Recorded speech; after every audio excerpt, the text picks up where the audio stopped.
आज यमुनानगर किसान संयुक्त किसान मोर्चे की तरफ से डीसी साहब को मिले हैं, जिसमें आज संयुक्त किसान मोर्चा यमुनानगर के सभी सदस्य का शिष्टमंडल डीसी यमुनानगर से मिले और बात रखी कि अभी जो मुद्दा जरा एक तो पोर्टल की समस्या थी। पोर्टल के बारे में हमने पहले भी कंप्लेंट की थी और दिया था डीसी साहब को। ये कह रहे हैं कि जो कंप्लेंट हमारे पास आई थी हमने की है, अगर किसी साथी की रह भी गई है तो वो एसडीएम, तहसीलदार या डीसी साहब से आकर मिल सकता है। उन सब की अगर सही में पोर्टल किसी का गलत है या गलत चढ़ गया है उस सबको ठीक किया जाएगा। और एक समस्या अभी आग लगाने की थी, पराली जलाने की थी, जिसको लेकर बार बार सरकार दबाव दे रही है किसानों के ऊपर कि मुकदमे दर्ज किए जाएं। तो उसको लेकर हमारी बात हुई है कि किसान कोई भी आग लगाना नहीं चाहता, लेकिन हमारे पास पर्याप्त मात्रा में सरकार ने साधन नहीं दिए कि हम इस पराली को लेकर कहाँ जाए। अभी जो बेलर मशीनें हैं जो गांठ बनाती हैं वो गांठें बनाकर चले गए, दोबारा उठाने के लिए नहीं आए और उनकी संख्या बड़ी कम है। अब 3 लाख एकड़ में धान की फसल है और मात्र 1 या 2 मशीन पूरे जिले में है जो बेलर बनाती है, गांठ बनाती है। वो कैसे पूरे जिले में बेलर बना देगी? तो हमारी मजबूरी है आग लगाना। जिस खेत में हमने आलू लगाना है उसमें हम कैसे उस खेत को संवारेंगे?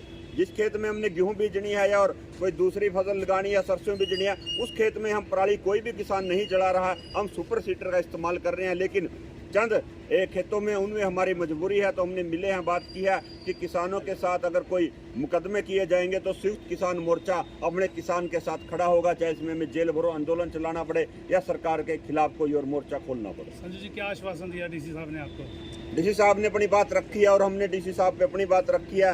वो कह रहे हैं कि प्रदूषण, हमने भी कहा कि सिर्फ अकेला किसान प्रदूषण नहीं करता। आज ये फैक्ट्रियां चल रही हैं, क्या इनसे प्रदूषण नहीं होता? और साल में एक बार अगर किसी ने पराली जला भी दी तो कौन सी आफत आ गई? तो हमने अपनी बात डीसी साहब के पास रखी।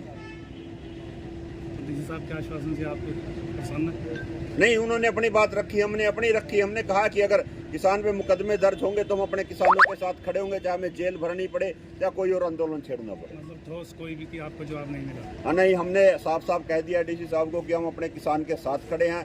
फिर एक किसान अकेला जेल में नहीं जाएगा, पूरे जिले के किसान, पूरे देश के किसान उनके साथ जेल में जाएंगे। अगर आपकी बात को नहीं मानती सरकार फिर आंदोलन शुरू होगा। हम अपने किसान के साथ खड़ेंगे, चाहे वो हमें थाने घेरने हो या डीसी साहब के यहाँ धरना लगाना हो, कोई भी कड़ा कदम उठाना पड़े उठाएंगे। तो क्या संदेश देना चाहेंगे अपनी तरफ से और पार्टी की तरफ से सरकार को?